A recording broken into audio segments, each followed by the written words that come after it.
Na sababu ni hii, yeye anachoona kwamba akijulikana kwamba ana mtoto wa nje tena wa kiume ataribu ndoa yake. Ndio maana hataki yule mumewe ajue, lakini pia hataki watu wa pembeni pembeni wajue. Unanielewa? Sijui unanielewa? Ndio maana nikakwambia yule dada ana roho mbaya, ana roho ya kinyama. Lakini kitu kingine ambacho ukijui babangu, namna alivyompata yule mtoto, alipigwa kolabo. Kolabo? Alibakwa.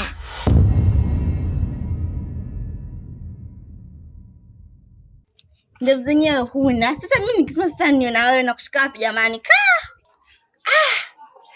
Yaani ulivyonishika ndevu na ndoe mtoto. Noma! Winji unaambiwa. Wewe umesomea massage? Mbona wewe mtoto una mikono milaini hivi? Sasa sikiliza. Kama kuna siku hutakiwi kuchezea bahati ni leo. Usisubutu kupiga fuko la hela leo. Sawa? Halafu bwana, kweli watu bwana, usimkatie mtu tamaa. Kumbe mtu unaweza kubadilika hivi na ukawa mzuri kiasi hicho. Hivi unajua ile siku nilikuona kama una mapengo. Kumbe meno unayo bwana. Halafu pua nayo pia imerudi ndani. Unajua siku pua yako ilikuwa kama inakuja mbele inafunuka bila sababu. Ila leo kapua kamejibalance jamani. Angalia kijicho hicho. Angweni gambieni mchungwa kumbe muimao. Kudika nyama nzaeka mchungwa muimao. Sasa nikwambie leo nina kitu kikubwa ambacho nimekuandalia. Akia Mungu, my sweet, my heart, my sing body. Hata kama Kiingereza sijui lakini kula chuma hicho. Wewe tulia. Tena utulie kabisa. Usiniletee wale zako za kijinga hapa, umesikia? Na kuja kabisa kwamba wewe ndio mwezege, huwezi kutongoza. Yaani unapofikiria mimi unaweza kanitongoza mayai jamani. Kwa sababu nakujua wewe unatongozaga mayai ka. Kiongozi. Za asubuhi kiongozi. Za asubuhi. Unamaanisha nini? Mbona sikuelewi?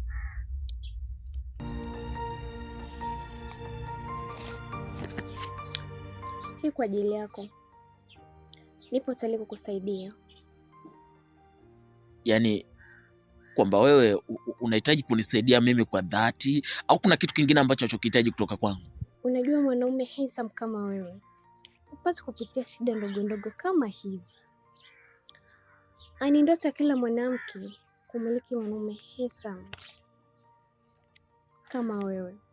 Aswa na mimi nikiwemo. Niko tayari kukusaidia kwa kila kitu utakachokihitaji kwangu. Nitakusaidia. Yaani mbona nashindwa kukuelewa wewe? Kwamba unataka kunisaidia mimi kwa dhati au kuna kitu unachokihitaji kutoka kwangu? Niko tayari kukusaidia endapo utanisaidia. Wewe Oliva. Shogangu umezidi. Yaani unashindwa hata kujishikilia? Au unamdanganya nini ukaka watu? Kwa namsaidia na mpaela.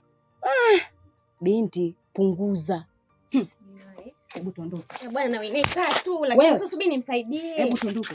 Bwana sasa jamani.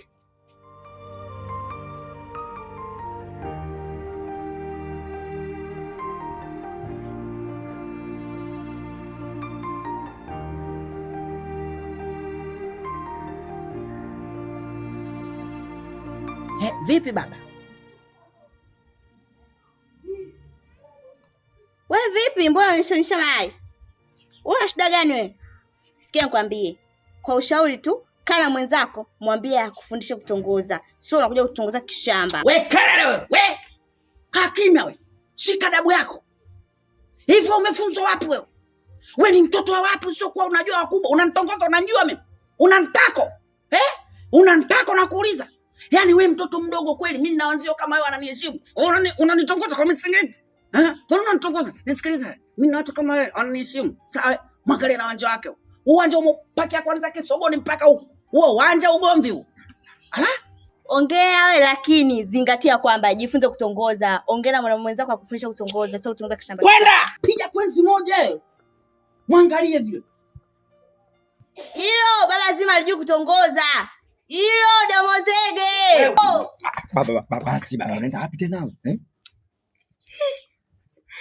Tutokane bisha sana. Ni umri huu kweli mimi nakuja kutongoza. Basi. Ai basi inatosha sasa. Sasa eti mtoto mdogo kama ule timia anantako. Anantako mimi ule mtoto. Anakutako? Ndio. Anakutako maana yake nini sasa? Anantako. Maana yake anantaka yule.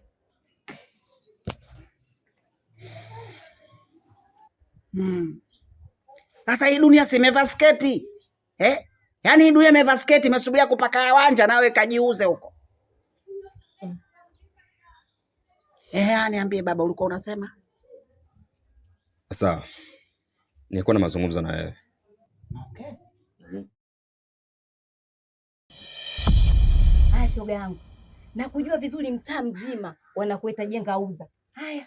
Yaani tabia yako ndio hiyo. Una kazi ya kuopa wakaka watu VF10, VF5, wakisha kukubalia tu unaanza kuwafilisi. Binti, taarifa zako ninazo. Juzi nimekutana na Hamisi kule wa saluni. Amenipa mkanda wako wote. Umeanza kumuonga VF5 mara vitisheti, viboxa, vindala. Alivyokubali tu kakupeleka geto umemfukua 300,000. Badilika. 3 kwa kujua mafaili yangu tuwe kiboko. Sasa naomba unisikilize. Huyo kaka watu mia nyekundu hana. Hapo unapomwona kaka watu maskini kakimbiwa na mkewe. Hela ya kula hana. Kama unavyomwona miguu yake mibovu. Hata huruma huna. Hasa hapo unamfilisi nini hapo alipo? Kula yake yenyewe shida. 3, sikiliza. Yule hata kama amekimbiwa na mkewe, ila pesa hawezi akakosa. Yaani pesa anazo. Sijui unaelewa. Mimi pale nimekeza ndani ya miezi 2-3. Na kuja kuchukua changu. Kama unavyoelewa sina shombovu. Mimi nakwambia tu, hizo tabia sio nzuri, badilika. Hata kama hana hata 100 mbovu. Na uhakika kiwanja anacho. Nitamshawishi. Ikishindikana atauza kiwanja chake. Ndio, ama vipi yale magongo yake yote. Tatia lehani. Hata kiwanja pia sina.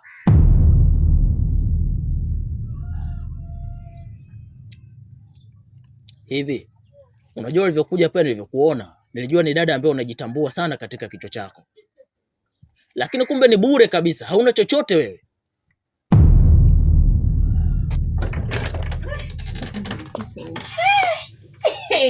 Shoga. Umependeza mama.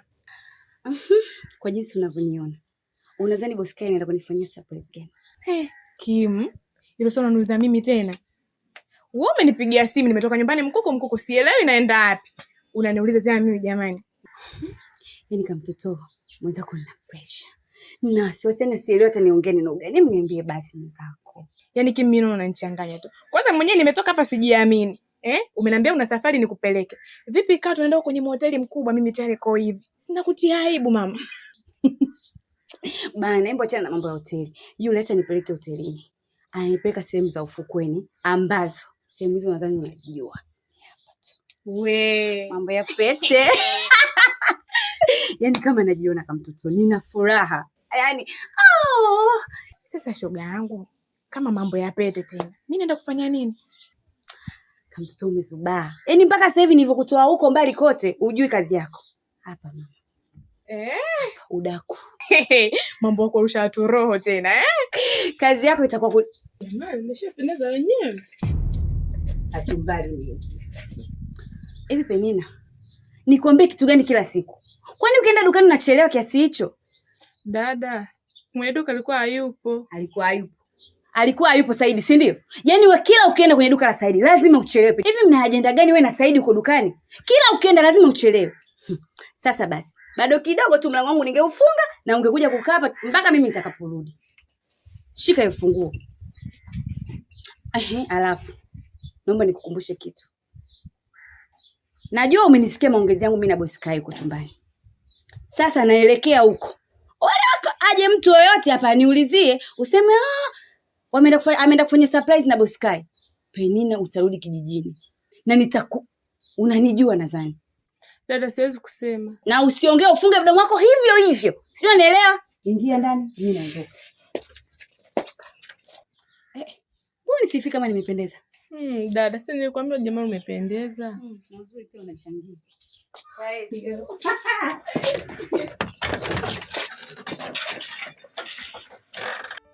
Karibu sana baba. Karibu sana. Usione kukukime humu. Mke wangu bwana hapendi kutulia ndani. Nafikia ashaenda kwa wenzie huko kuchamba umbea huko kuzurura kidogo. Lakini hakijaribika kitu. Haya, vipi? Nikakukangia hata mawili matatu kidogo usitue tumbo baba? Hapana. Nashukuru sana. Siku nyingine nikija nitakula wala usiwaze. Lakini uje mayai baba? Hapana, usijali, nitakula siku nyingine.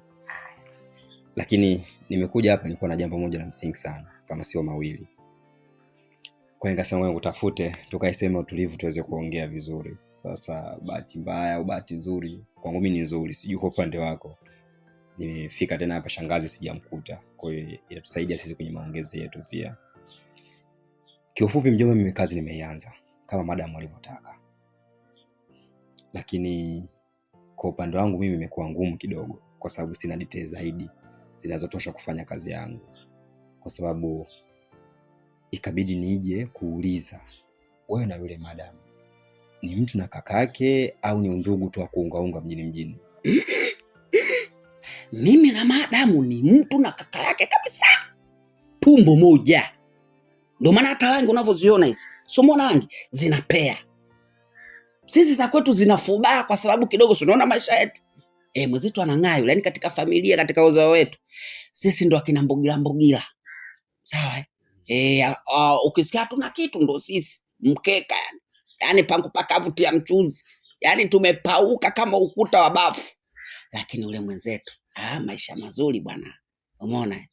Dadangu kabisa, wala usiogope bwana. Sawa. Nashukuru kusikia hivyo kwa sababu hata mimi pia nimefurahi kusikia hivyo. Naamini hata kwenye kazi yangu kidogo urahisi utapatikana.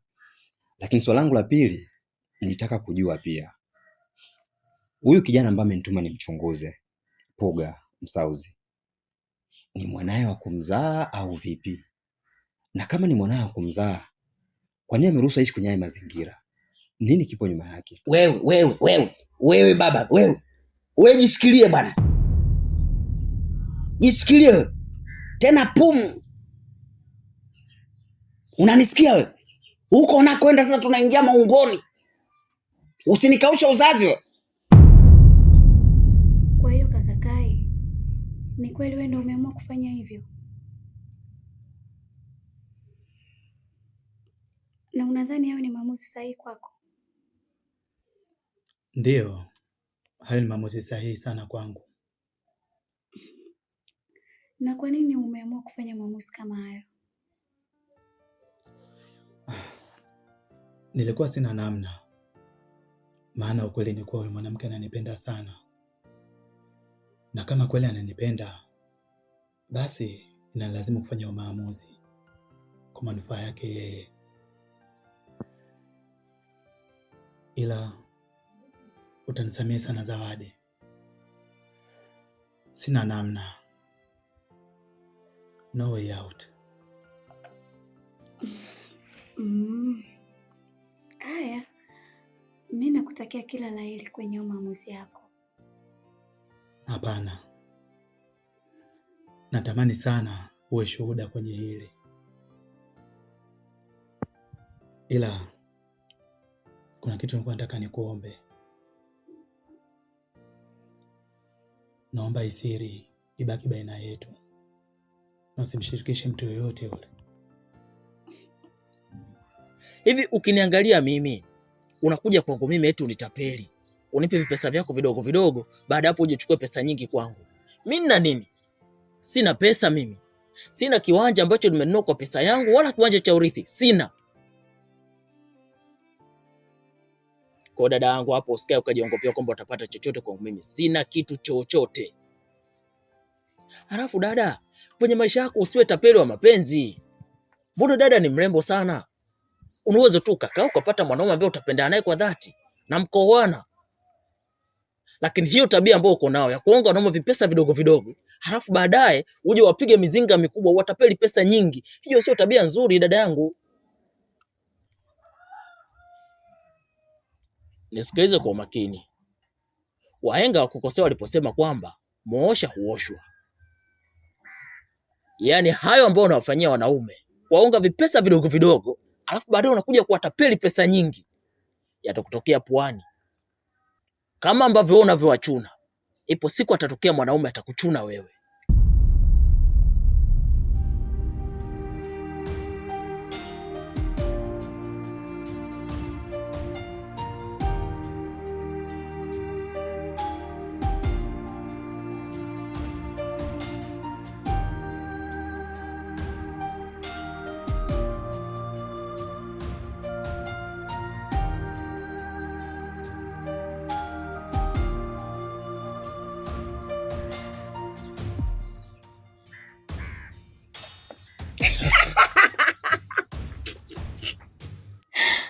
Haya, shogangu kiko wapi? Umedondokea pua. Nimetoka kuongea sasa hivi. Bibi subiri ulizwe yale uitikie mtoto wa kike. Usipende kujirahisisha. Kwanza unavyojirahisisha hata mwanaume wenyewe anakuona wewe hauna maana. Binti badilika. Tatu, sikiliza. Yaani ile jambo langu nililolianzisha haliishi mpaka liishe. Yaani jambo langu lazima litimie. Yaani yeye aende hivi arudi hivi, ila hapa hachomoi. Bila shaka jambo langu naelewa. Nipo hapa nimekaa. Hivyo kinachokufanya umetumwa na kuuliza umetumwa. Kwa hiyo umekuja kutuchunguza, si ndio? Aha. Kwa hiyo wewe umekaa na dadangu huko, mkaona mje hapa, hii ndio nyumba kufanya uchunguzi, si ndio? Nisikilize bwana. Kama umekuja kuchamba umbea wako, huna nafasi hapa. Unanisikia? Tena nakuheshimu ndugu yangu. Kama kuna kitu utakivuruga kwenye kichwa changu, utaniamsha mashetani yangu. Ni mambo yako ya kujifanya unataka kujua mambo ya watu wasiokuhusu. Samani.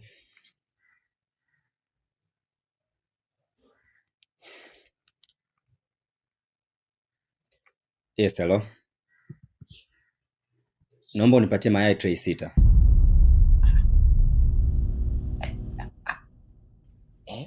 Ya kwangu. Yes. Naomba ufanye haraka. Asante. Nakutumia location sasa hivi.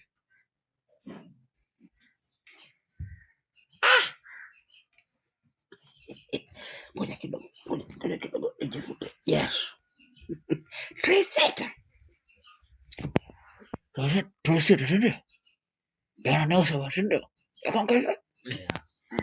Usijali. Hizo tray zote ni za kwako. Lakini naomba uniambie ukweli. Niko tayari kukupa mayai yote, lakini kwa sharti moja tu la kuniambia kile ambacho nakuuliza. Niambie, yule kweli ni mtoto wa yule madam? Na kama Puga ni mtoto wa madam, nini hasa kimemfanya mpaka aishi kwenye yale mazingira? Ni kipi kipo nyuma yake? Unataka kwa hivi au acha katu hivi. Yaani hapo ulivyosema mayai tray 6. Hayo ni mengi sana. Mimi ungenipigia hata mayai haya au 10 tu, nisingeacha kukwambia. Sasa kaka, mimi nitaondokaje hapa nyumbani? Kwenye hilo wala usiwaze. Niache mimi kila kitu. Nitajua tu namna ipi ya kutorosha.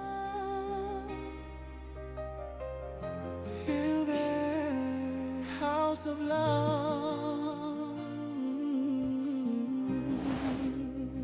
Nilipoingia sikujua if my heart was ready for this. Macho yakacheka nje lakini ndani kulikuwa na silence. Nilijipa matumaini. I told myself it's gonna be fine. Lakini kadri siku zilivyopita, hisia zikaanza kunipima. Nilidhani ni salama, I thought I was strong. Lakini maswali yakaanza. Nakutegemea sana kwenye hili zawadi. Naomba usiniangushe. Na nakuomba sana, ahadi yetu ibaki pale pale. Hii siri asifahamu mtu yoyote yule. Sawa kaka, usijali.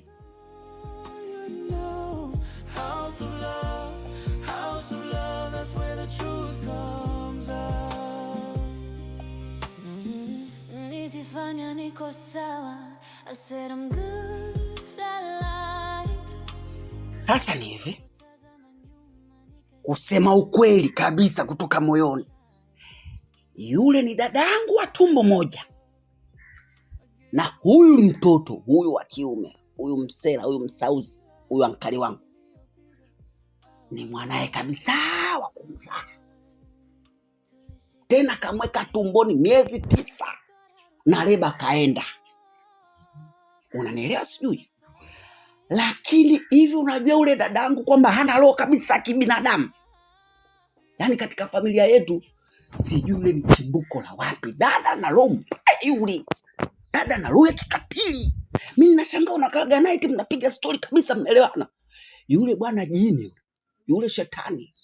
Nasikia hivi ninavyokuambia, yule mtoto hataki kabisa kumuona. Na sababu ni hii, yeye anachoona kwamba akijulikana kwamba ana mtoto wa nje tena wa kiume ataribu ndoa yake. Ndio maana hataki yule mumewe ajue. Lakini pia hataki watu wa pembeni pembeni wajue. Unanielewa sijui? Unanielewa? Ndio maana nikakwambia yule dada ana roho mbaya, ana roho ya kinyama.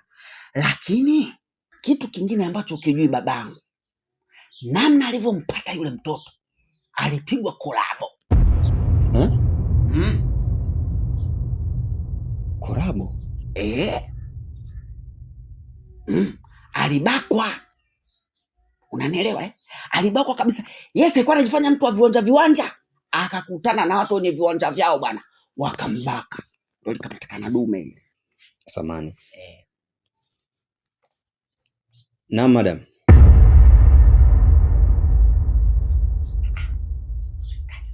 Ndio nipo hapa.